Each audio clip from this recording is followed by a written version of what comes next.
목소리로 하나님의 말씀 합독하겠습니다. 죄를 짓는 자마다 불법을 행하나니 죄는 불법이라. 그가 우리 죄를 없애려고 나타나신 것을 너희가 아나니 그에게는 죄가 없느니라. 그 안에 거하는 자마다 범죄하지 아니하나니 범죄하는 자마다 그를 보지도 못하였고 그를 알지도 못하였느니라.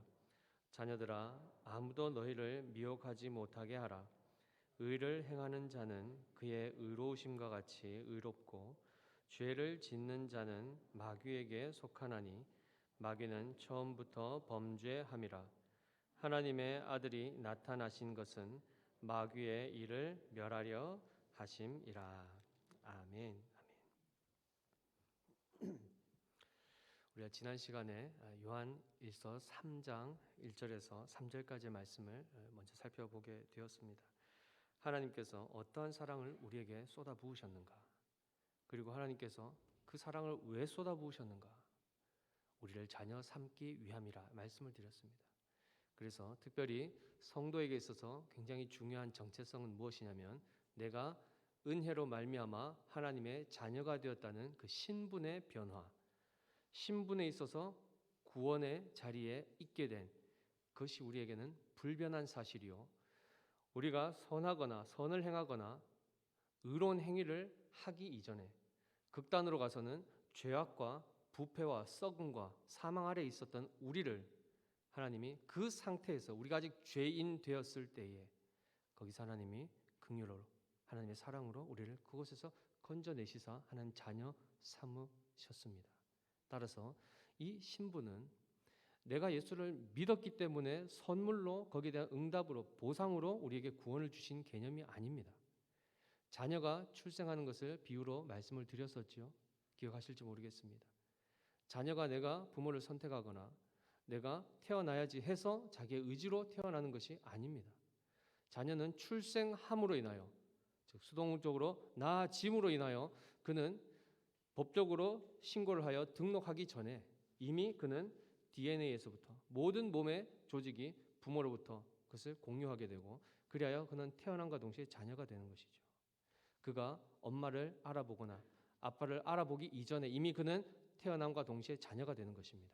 그 이후에 그가 자라감에 있어서 처음부터 장애를 가지고 태어날 수도 있고 또 자라는 과정 가운데 사고를 통하여 또 장애를 가질 수 있습니다. 부모가 기대한 모습으로 크지 않을 수가 있습니다. 그러면 그 결함으로 인해서 그 자녀의 자녀됨은 취소가 되는가? 그렇지 않다라고 말씀드렸습니다. 이것이 신분적인 구원에 있어서 우리가 한번 하나님의 자녀가 된다면 그 자녀 삼으신 하나님의 신실하심과 그 영원하신 하나님의 선하신 뜻 안에서 이 약속은 취소되지 않습니다. 그런데 이것을 잘못 오해하게 되면 그 다음부터 어떻게 살아가게 되는가? 자칫 방종의 길로 가게 되고 성령을 근심하게 되며 하나님의 마음을 상하게 하는 그 길로 들어서는 어쩌면 하나님의 마음을 근심케 하는 자녀가 되는 것. 그 길로 들어가면서도 여전히 나는 구원받았지, 즉 하나님의 아버지 되심과 하나님의 자녀 되는 이 관계성은 다 제거하고 그것에 대해서는 무관심하며 그저 내가 살아감에 있어서 추구하는 것들, 하나님 아닌 다른 것들을 추구하며 살아가는 이런 오류에 빠지게 됩니다. 그래서 두 번째로 말씀드렸던 것이 바로 수준적인 차원에서의 구원을 말씀을 드렸습니다. 즉 신분은 내가 태어났을 때 0살일 때도 하나님의 자녀요, 10살일 때도 하나님의 자녀요, 100살일 때도 하나님의 자녀입니다. 이 신분은 불변합니다. 더 자녀가 되거나 덜 자녀가 되거나 이런 것이 없죠. 그러나 수준에 있어서 그의 신앙의 수준과 하나님과의 관계성에 있어서는 그것은 더 자라가야 되고 과정이 존재합니다. 그럴 때 부끄러운 자녀가 될 것인가, 영광스러운 자녀가 될 것인가, 공통부모는 동일한 자녀라는 것이죠. 그러나 우리의 이 수준적인 부분에 있어서의 구원은 계속해서 성령의 도우심과 은혜 안에서 이 성화의 걸음을 걸어가며 계속 그 영화의 자리까지 가도록 하나님이 우리를 인도하실 것입니다. 그러한 차원에서 우리는 자라가야 하는 것이죠.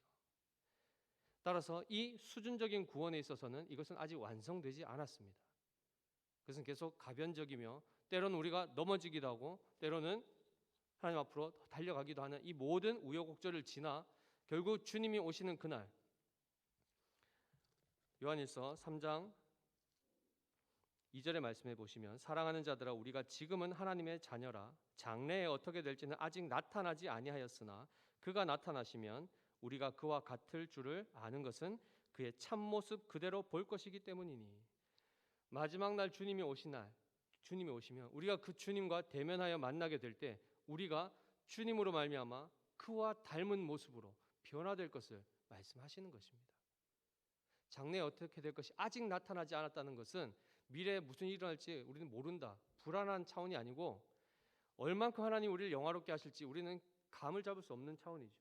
그러나 주님께서 약속하신 것 같이 우리를 그 영광스러운 자리로, 주님을 닮은 모습으로 변화시키는 그 자리로 인도하실 것을 약속하신 것이죠. 그러한 차원에서 우리가 신분적인 구원 그리고 수준적인 구원에 있어서의 이런 개념들을 잘 정리하셔야 신앙생활이 시작되었고 하나님의 자녀로 부름을 받았음에도 불구하고 그 이후에 발생하는 모든 오류 또는 불신앙적인 부분들, 우리의 넘어짐, 이런 것들이 어떤 차원에서 다루어져야 되는지 우리가 이해할 수 있게 되는 것이죠. 자칫 이것이 정리가 안 돼 있으면 나의 어떤 잘못된 행위 하나, 또한 그것이 누적되었든 그것으로 인해서 나의 신분이 취소되는 것 아닌가라는 오해에 빠지게 되고 불필요한 해결책을 쫓아가게 되어서 오히려 지금 내가 여기서 돌이켜서 더 하나님의 영광스러운 자녀가 되겠다는 그런 동기부여와 그런 차원에서 회개로 나가는 것이 아니라 끊임없이 절망과 좌절로 가는, 하나님이 전혀 의도치 않는 그런 길로 가게 되는 일들이 바로 이 부분에 대한 정확한 이해가 없을 때 발생하는 것입니다. 그래서 하나님께서 분명히 말씀하신 것처럼 우리를 하나님의 자녀 삼으셨습니다. 예수 그리스도를 믿어 하나님의 성령이 우리 안에 거하심으로 우리의 죽었던 영혼을 살리시고 그리고 깨어지고 망가져버렸던 그 모든 감각들을 하나님께 다시 회복시키시사 하나님을 보게 하시고 경험하게 하시고 느끼게 하시고 그 말씀을 들어 반응할 수 있도록 우리의 모든 기관들을 새롭게 하시는 이 소생케 하시는 역사를 성령을 통하여 이루셨습니다. 시작하셨고 그 착한 일을 시작하신 분이 그리스도 예수의 날까지 이루실 것을 확신한다. 사도 바울은 그렇게 또 고백을 하죠. 그 은혜의 그 여정 안에, 그 손길 안에 우리가 지금 살아가고 있는 것입니다. 그럴 때 오늘 이제 본문을 보시게 되면 3절에 이어서 나오는 말씀입니다. 주를 향하여 이 소망을 가진 자마다 그의 깨끗하신과 같이 자기를 깨끗하게 하느니라. 그리고 이어서 나오는 것이 바로 죄를 짓는 자마다 불법을 행하나니 죄는 불법이라. 갑자기 죄에 대하여 언급을 합니다. 죄가 무엇인가? 죄는 여러 가지로 얘기할 수 있습니다. 어떤 행위를 얘기할 수 있고 어떤 상태를 얘기할 수 있습니다. 즉 죄라는 것은 관역에서 빗나가다, 벗어나 있다 라는 뜻인데요. 하나님으로부터 벗어났다, 약간 비틀어져 있다 정도가 아니라 사실 이 부분은 하나님과 완전 반대되는 방향으로 나아가고 있다는 뜻입니다. 또 요한복음 14장 말씀해 보시면은 16장 말씀입니다. 16장 7절, 8절, 9절 쭉 나오죠. 성령이 오시면 그가 죄에 대하여, 의에 대하여, 심판에 대하여 세상을 책망하실 것을 말씀하시면서 죄에 대하여라 함은 그들이 나를 믿지 아니함이요라고 얘기했습니다. 예수 그리스도를 믿지 않는 그 상태에, 그 불신하는 상태, 그 관계가 깨어진 그 상태에 있는 것이 죄라고 얘기하는 것이죠. 그리고 그 상태에 있기 때문에 내가 하는 모든 행위가 죄의 열매들을 쏟아내는, 그래서 이 모든 것들이 사실은 죄와 그리고 비참함과 그리고 부패함 아래 갇혀 있는 그 상태, 그리고 그 행위로 말미암은 어떤 행동들, 이것이 바로 죄라는 것입니다. 그런데 성경에서 오늘은 표현을 어떻게 합니까? 죄를 실제로 짓는 자, 우리 안에 죄가 들어와서 그것이 시키는 대로 실제로 그 행위를 하는 것, 예를 들면 나 외에는 다른 신을 내게 두지 말라 말씀하셨음에도 불구하고 여러 신을 두어도 된다, 한 신을 섬기는 것보다는 마치 여러 가지 보험을 중복으로 들듯이 그 보장이 더 든든한 것 아닌가 해서 여러 신들을 음란하게 섬기는 것, 생각에서부터 실제로 그 행위가 나타나는 것, 이것이 바로 죄를 행하는 것, 죄를 짓는다라고 표현을 하죠. 행위가 있기 전에 이미 마음속에 그런 동기가 있는 것 자체도 하나님은 죄로 정죄하셨습니다. 그리고 오늘 표현해 보면 죄를 짓는 자마다 불법을 행한다. 죄라는 것이 있고 그것을 죄를 짓는 것이 있었죠. 그렇죠? 그것을 그대로 대비를 어떻게 했냐? 불법과 그 불법을 행하는 것, 이렇게 얘기했습니다. 불법이라고 하는 것은 올바른 법이 아닌 것을 얘기하기도 하고 법이 없는 무법한 상태를 얘기하기도 합니다. 하나님의 그 법에서부터 벗어난 모든 것들이 바로 죄라는 것입니다. 이해되시죠? 그럴 때 이 죄를 짓는 자마다 불법을 행하나니 죄는 불법이라. 그가 우리의 이 죄의 상태를 해결하시고 죄로부터 자유케 되며 우리 안에 있는 이 더러운 죄의 바이러스가 끊임없이 나를 죽임으로 몰고 갈 때 그 원인을, 그 근원을 제거하시기 위해서 이 땅에 오셨다라고 말씀하죠. 그가 우리 죄를 없애려고 나타나신 것을 너희가 아나니 그에게는 죄가 없느니라. 우리를 의롭다 하시기 위하여, 죄로 망가져버린 우리를 거기서부터 건지시고 새롭게 하시기 위하여 죄가 없으신 분이 오셨다라고 말씀을 하죠. 자, 구약의 제사를 잠깐 생각해 보면 좋을 것 같습니다. 하나님께서 이스라엘 백성에게 그들의 죄를 속하기 위해서 번제를 드리라고 할 때 제물을 뭘로, 제물의 그 기준 뭘로 두셨습니까? 네, 흠이 없는 1년 된 양. 자, 왜 제물이 흠이 없어야 됩니까? 조금 흠이 있으면 안 됩니까? 조금 상처가 있으면 안 될까요?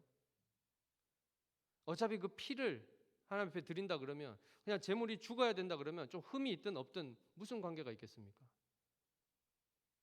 실제로 이스라엘 사람들은, 청년부 때도 한번 말씀을 드렸지만은, 제물을 집에서 흠이 있는지 없는지는 금방 보면 압니다. 그래서 판별하는 것은 그렇게 어려운 작업이 아닙니다. 그러나 그것을 구별해서 이제 하나님 앞에 나가, 성전에 나가서 성소에서 제물을 드리는 그 여정 가운데 그걸 끌고 가겠죠. 지금처럼 무슨 뭐 택배로 이렇게 보내는 게 아니지 않습니까? 포장 잘 해가지고 데리고 갑니다. 가다 보면 양이 지나가다가 돌부리에 탁 부딪히면 상처가 탁 날 수 있습니다. 그럼 그 제물을 하나님 앞에 드릴 수가 없습니다. 그럼 다시 어떻게 해야 될까요? 다시 집으로 가야 됩니다. 그리고 그것을 다시 거기서 또 다시 1년 된 흠없는 양이나 염소를 가지고 다시 와야 됩니다. 왜 이렇게 번거롭게 하셨을까요? 인근에 있는 그 이스라엘 그 땅에 가까이 있는, 성전 가까이 있는 사람들은 그래도 가까우니까 뭐 문제가 있으면 또 빨리 해결할 수 있겠죠. 멀리서 오는 사람들은 어떻게 할까요? 그 비유를 들었었죠. 제주도에서 배 타고 오다가 거의 다 왔는데 삐걱해가지고 발목을 젖질렀다. 그럼 다시 어떻게 해야 됩니까? 다시 제주도 가야 됩니다. 이 일을 왜 하게 하셨냐는 거예요. 흠없는 제물을 왜 준비하게 하셨냐는 겁니다. 왜일까요? 나의 죄를 이 제물에 손을 얹어 눌러 전가를 하게 되면 나의 죄는 이쪽으로 넘어가게 되죠. 그래서 이 제물 자체가 죄가 있는 죄가 되어버립니다. 제물 자체가. 그래서 그 죄를 제단에서 죽이게 되는 것이죠. 그러면 나의 죄가 없어진 것으로 끝나는 것이 아니라 이 안수라는 것, 제물 위에 손을 얹어 내 죄를 전가하면 그것으로 끝나는 것이 아니라 동시에 그 제물의 흠 없음이, 그 의로움이 나에게 전가되는 것입니다. 이해되십니까? 그래서 제물이 흠이 있으면 안 되는 것입니다. 상징적으로. 따라서 흠 없는 제물을 우리가 그냥 제사를 드리는 형식을 생각한다면 너무 번거로운 일이지만 실제로 우리를 의롭게 하시는 차원에서는 선별하고 선별해야 되는 것입니다. 흠이 있으면 안 되는 것입니다. 누구 때문에요? 우리를 의롭다 하시기 위해서. 그 의를 전가시켜 주시기 위해서 그 실제가 되시는 분이 누구시죠? 예수 그리스도. 그분께서 어린 양이 되시는데 흠 없는, 곧 죄가 없으신 분이 우리의 모든 죄를 그에게 담당시키신 다음에 그 의를 우리에게 그대로 전가시켜 주시기 위하여 그분은 죄가 없으신 하나님의 아들이셔야만 됐던 것이죠. 그래서 세상의 어떤 것도, 피조물 가운데 어떤 것도 우리의 이 의를 확보해 줄 수 있는 그 어떤 것도 없습니다. 어떤 존재도. 오직 예수 그리스도 하나님의 아들이신 그분만이 희생 제물이 되실 수 있으며, 그리고 그 안에서 그분이 오심으로 나를 대속함으로 나의 죄가 해결이 됐음에도 불구하고, 자, 그 다음이 어떻게 될까요? 왜 죄를 씻어 주십니까? 죄가 곧 우리를 병들게 하고 욕심이 잉태한즉 죄를 낳고 죄가 장성한즉 사망을 낳느니라. 우리 안에 죄의 욕망이 역사하면 결국 사망의 열매를 맺도록 그 일들이 일어나기 때문에 결국 우리를 죽음에서부터 건지시기 위함입니다. 그렇게 그 죄 때문에 우리가 오염되고 부패하고 결국은 죽음 가운데로 들어갔는데, 그것을 하나님께서 해결해 주셨죠. 예수 그리스도를 통해서. 근데 그 이후에 또 다시 나를 사망으로 이끌고 가는 그 죄를 마음껏 용납하고 그 죄 가운데 방자히 살아간다는 것 자체가 이제 모순인 것입니다. 사실 하나님의 사랑과 하나님께서 우리를 구원하신다는 그 구원의 실체가 무엇인지를 잘 모르면 이런 오류에 빠지게 되는 것이죠. 하나님 우리를 깨끗이 씻으셔서 더 이상 먼지도 안 묻는 박제로 이렇게 만들어 놓으시는 게 아닙니다. 우리로 하여금 그동안 죄가 죄된 줄 모르고 살았던 우리가 나의 죄 때문에 실제로 예수 그리스도께서 십자가에 찢기시고 모든 순환과 수욕을 참으시고 죽으신 것이 이제 나의 사건으로 받아들여지게 되는 그 모든 일련의 과정을 통해서 결국 죄가 얼마나 무서운 것인가. 한 번 예수 그리스도를 십자가에 매달았으면 됐지 또다시 그를 매달아야 되는 차원으로 끊임없이 우리가 죄를 탐닉하고 죄에서 벗어나지 못해서 전전긍긍해하고, 더 나아가서는 죄를 지은 이후에 우리의 삶을 성령 하나님이 말씀으로 조명하셨음에도 불구하고 거기서 숨고 더 멀리 떠나가는 이런 일들이 있다 그러면 그것이 얼마나 하나님의 마음이 아프실 일이며 우리에게 그것이 얼마나 또다시 비참한 상황으로 우리의 삶이 들어가게 되는지를 말씀을 통해서 정말 깨달으셔야 됩니다. 죄를 짓는 자는 불법을 행하죠. 하나님의 말씀과 위배된 삶들을 끊임없이 살아가게 됩니다. 애굽에서 작동했던 바로의 명령에 의해서 자기의 국가에 조금이라도 해가 되면은 그 어린 아기가 태어나도 다 죽이라 그러지 않습니까? 죽음의 법이, 사망의 법이 다스리는 바로 그곳에서 살았던 이스라엘 백성들, 그들 거기서 꺼내셨을 때 이제는 그 통치, 애굽의 바로의 통치 아래서 벗어나서 이제 자유롭게 되어 거기서부터 자유롭게 되어 하나님의 통치하심, 생명을 살리시고 사랑을 쏟아부으시고 은혜의 원리가 작동되는 그곳에서 하나님이 우리로 하여금 살도록 이 구원을 이루셨는데, 끊임없이 애굽을 생각하고 옛날이 좋았는데 다시 돌아가려고 한다는 것은 구원이 뭔지 모르는 것이죠. 하나님은 우리 안에 죄를 없이 하시려고 오셨습니다. 뿐만 아니라 하나님의 자녀가 된 이후에도 여전히 우리는 아직 완전한 새 몸을, 부활체를 입지 못했죠. 그래서 여전히 죄 아래 연약한 존재로 여전히 우리의 몸을 아직 지니고 있습니다. 그래서 때로는 넘어지고 우리의 연약함 때문에 하나님의 말씀 앞에 순종하지 못하는 일들이 일어날 수 있습니다. 그러나 그럴 때마다 이 죄에 대하여 우리가 끊임없이 우리의 연약함을 깨닫고 우리의 나약함을 깨닫고 그 죄를 이기실 수 있는 예수 그리스도를 의지하고 늘 그분 안에 거하기를 힘쓰는 그 삶이 우리에게 요구되고 있는 것이죠. 그래서 이어서 나오는 말씀이 계속해서 나오는 것입니다. 자, 그가 우리 죄를 없애려고 나타나신 것을 너희가 아나니 그에게는 죄가 없느니라. 그 안에 거하는 자마다 범죄하지 아니하나니 범죄하는 자마다 그를 보지도 못하였고 그를 알지도 못하였느니라. 그 안에 거하는 자마다 범죄하지 아니한다고 합니다. 뒤집어 얘기하면 내 삶 가운데서 범죄함이 나타난다 그러면 곧 그것은 원인이 뭐죠? 그분 안에 거하지 않고 있다는 것입니다. 명확합니다. 하나님의 진리에서부터 벗어나는 순간 우리는 모든 불법을 행하게 됩니다. 그런데 세상은 하나님의 법이 아닌 다른 것을 가지고 자기들만의 약속을 통해 이것을 법으로 만들죠. 사람은 애국 같은 경우에 히브리 남자아이가 태어나면 죽여도 된다. 원래 죽이면 처벌을 받게 되어 있죠. 살인을 하면은 형벌을 받게 되어 있습니다. 그런데 이 아이들을 죽이는 것에 대해서는 우리는 처벌하지 말자라고 법을 세팅을 해버리니까 거기서 마음껏 살인이 영아 살해가 자행되는 것입니다. 무서운 일들이죠. 하나님 안에서 벗어나서도 또 다른 법들이 존재합니다.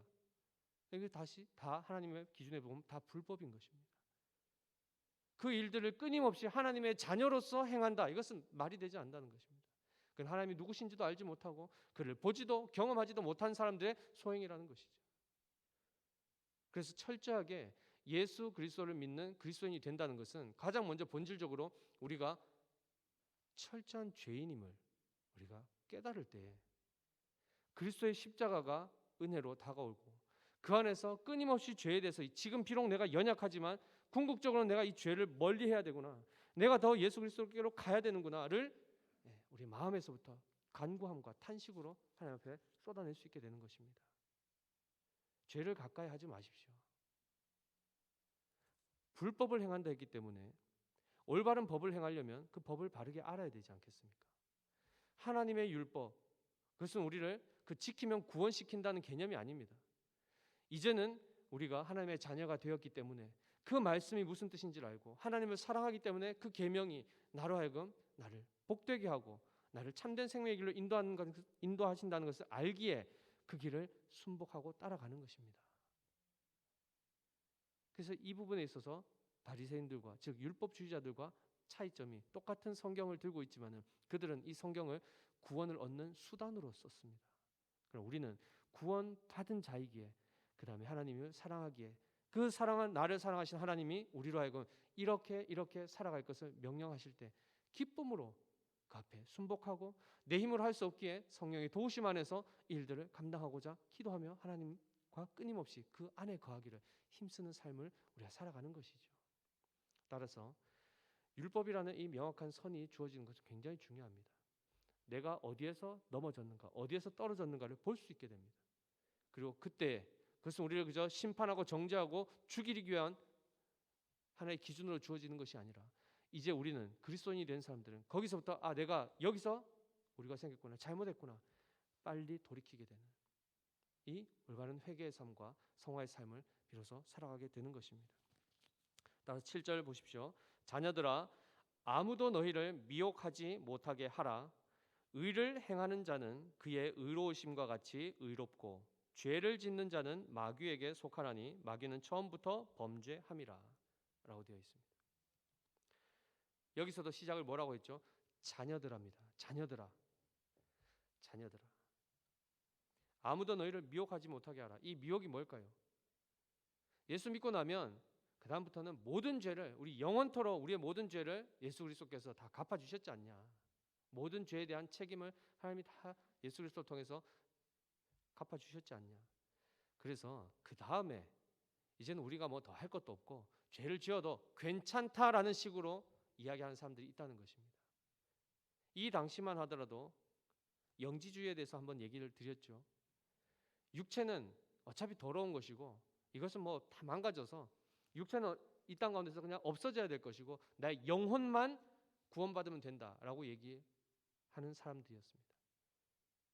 그래서 영혼만 구원받고 나서 그거 바로 죽지 않았죠. 이 땅에 살 때 여전히 육신을 가지고 삽니다. 그래서 육신이 범죄한 거에는 하나님과는 무관한 일이요, 나와도 무관한 일이다. 그래서 오히려 더 죄를 탐닉하게 되는 이런 일들이 이 영지주의자를 통해서 드러나온 것입니다. 비근한 예를 들어드리면 어떤 부부가 있었습니다. 한 아내가 이제 남편이 아닌 어떤 다른 남자를 알게 되었고 그 사람이 자기의 진짜 이상형이라고 생각이 되어서 어느 날부터 마음에 사랑하는 마음이, 좋은 사랑 아닙니다. 이건 잘못된 사랑이지만 나름 자기 주관적으로 사랑하는 마음이 생겼습니다. 자, 두 사람 다 크리스천입니다. 아내가 매일매일 이렇게 자기를 대하는 태도가 좀 이상하다, 낌새를, 남자들 보통 굉장히 둔한데도 낌새를 차렸다면 이건 굉장히 오래된 상황이겠죠. 어느 날 남편이 일기장을 보는 겁니다. 몰래 보면 안 되는 거죠. 예. 근데 어떻게 보게 됐습니다. 페이지마다 매일 하나님 말씀을 묵상한 그 묵상 노트가 있는 겁니다. 거기에 기도 제목에 뭐라 되어 있는 줄 아십니까? 하나님, 진정한 사랑을 지금이라도 만나게 해주셔서 감사합니다. 이게 아멘 할 일인가요? 이게 정상입니까? 하나님을 찾고 매일 하나님 말씀을 묵상한다고 하는데 이미 불법을 행하는 것을 합리화시키고 그것을 하나님께 감사한다는 게 이게 말이 되는 거냐 말입니다. 이런 일들이 실제로 있습니다. 있습니다.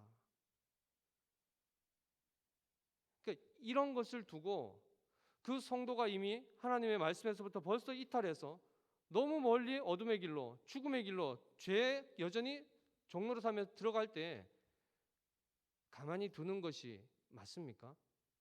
괜히 건드려서 그것도 얘기해가지고 아이고 부끄러운 거 어차피 그런 것들 정지하고 그 마음에 상처받고 괜히 또 교회에서 떨어질까봐 아무 말 안 해주고 하는 게 그것이 정말 그를 사랑하는 것일까요?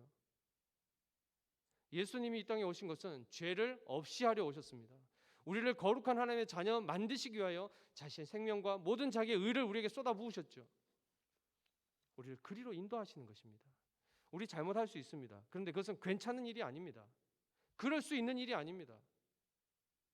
상황적으로 발생할 수 있겠죠. 그럴 때 어떻게 해야 됩니까? 진리 가운데로 인도해 줘야 되는 것입니다. 그 죄에서 벗어날 수 있도록 도와줘야 되는 것입니다. 그 일을 위하여 함께 기도하며 교회의 거룩성을 우리가 함께 유지해 가야 되는 것입니다. 그것이 교회의 사명입니다. 유일한 길은 그리스도 안에 거하는 것입니다. 그리스도 안에 거하는 것.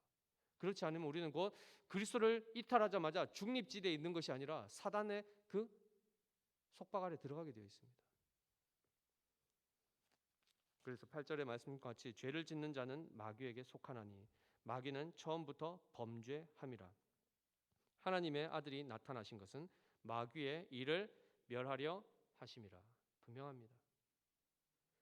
하나님 나라가 최종적으로 완성되는 것은 주님의 다시 오시는 그 재림 때입니다. 그러나 이미 하나님 나라는 시작되었습니다. 하나님 나라는 것은 곧 단순히 장소적 개념이 아니라 하나님의 통치가 임하시고 하나님의 능력으로 죄가 다스려지는 바로 그것이 하나님 나라죠. 이미 시작되었습니다. 확장되고 있습니다. 마지막 날 완성될 것입니다. 그날까지는 끊임없이 사단은 발악할 것이며 어떻게 하면 믿는 자들을 하나님으로부터 떼낼까 매일매일 고민하며 보고서 쓰면서 자기들끼리 연구하겠죠. 그리고 실제로 다가와서 미혹하는 일로 통해서 불법을 행하도록 죄를 짓도록 하나님으로부터 떠나도록 만들 것입니다. 이 부분에 대해서 성경은 끊임없이 경고하고 있습니다. 알려주고 계십니다. 바르게 받으십시오. 혹여나 내가 오랜 습관 가운데 그저 그냥 말하는 것이 핑계대고 거짓말하는 것, 자기가 잘못했음에도 불구하고 그것을 은폐하기 위해서 또 다른 거짓말하는 것이 익숙해져서 그리고 나만 하는 게 아니고 남들도 다 하니까 그냥 거기에 묻혀서 여전히 진실하지 못한 사람으로 산다. 그러나 어느 날 말씀을 읽는데 그 부분에서 걸리기 시작했다. 그러면 어떻게 하시면 되겠습니까? 빨리 돌이키십시오. 빨리 돌이키십시오. 더 늦기 전에. 그것이 계속 방치가 되면 거기서 머무는 것이 아니라 그것이 계속 반복되기 때문에 더 죄가 강화되는 것입니다. 거기서부터 지금이라도 한 걸음이라도 빼시고 돌이키시고 하셔서 다시금 말씀의 요구 앞에 반응하셔서 주님께로 오는 것. 이것을 하나님 명령하고 계십니다. 마귀의 일은 분명합니다. 요한복음 10장 10절 잘 아시는 말씀이죠. 도둑이 오는 것 왜 옵니까? 도둑질하고 죽이고 멸망시키려는 것뿐이라 말씀하십니다. 이제 분별하셔야 됩니다. 하나님으로부터 떠나는 것, 하나님께 가까이 나가는 것이 짐이죠. 힘들죠. 무언가 하나님을 위해서 내 것을 내어놓는 것, 이제는 어떻게 합니까? 한 10년, 20년 시간이 길어지면 길어질수록 뭐 이렇게 많이 해야 되나? 나도 지치는데 이렇게 가죠. 근데 하나님은 오늘도 우리가 고난주간을 지나지만 생명을 그냥 다 내어주십니다. 심장을 꺼내서 주시죠. 모든 망가진 것들을 새롭게 하시기 위해서 자기의 것을 우리에게 다 쏟아부으십니다. 죽기까지. 근데 이미 받아놓고 이제 우리는 작은 것들을 하나님 앞에 감사함으로 드려야 될 것을 이제 내가 뭔가를 드렸다는 것 가지고 또 생색내고 피곤하면 안 드려도 되고 이렇게 벌써 이미 마음이 망가져 버렸지 않습니까? 다시 회복하시기 바랍니다. 그리스도 안에 거함으로 이 모든 것들이 새롭게 될 줄 믿습니다. 그리스도 안에 거한다는 것 자체도 수단이 되면 안 됩니다. 그것이 목적이어야 합니다. 하나님을 사랑하는 것이 목적이어야 되지, 하나님을 사랑하면 뭔가를 받아내는 게 아닙니다. 그래서 오늘 말씀과 같이 마귀에게 속하지 마십시오. 거기에 들어가면 그냥 어김없습니다. 그죠? 다 악한 것들이 쏟아낼 수밖에 없습니다. 다시 분별하시고 그리스도께로, 주님께로 와서 그분 안에서, 그 죄 없으신 그분 안에서 그분의 의를 힘입고, 그리고 기도함으로 실제로 의로운 삶과 거룩한 삶을 살아가시길 바랍니다. 그래야 나중에 가서 나는 했는데요 라는 말을 안 하게 됩니다. 왜요? 기도해서 받았기 때문에. 그것은 내가 만들어낸 게 아니지 않습니까? 구걸했는데 그래도 구걸한 것을 굉장히 뭔가 이렇게 대단한 것처럼 생각하는 자체가 굉장히 어리석은 것이죠. 내가 하나님 앞에 기도한다는 것 자체가 하나님의 은혜로 이 모든 것들을 채워 내 삶들이 이루어진다는 것, 내가 새롭게 됨도, 내가 더욱더 온전하게 됨도 하나님의 은혜라고 고백할 수 있는 그런 우리의 삶이 되어야 되지 않겠습니까? 오늘 마지막 찬양이 바로 그 찬양이었습니다. 은혜로다, 주의 은혜, 시작됐네, 하나님의 그 우리를 변화시키신 그 능력의 손길이.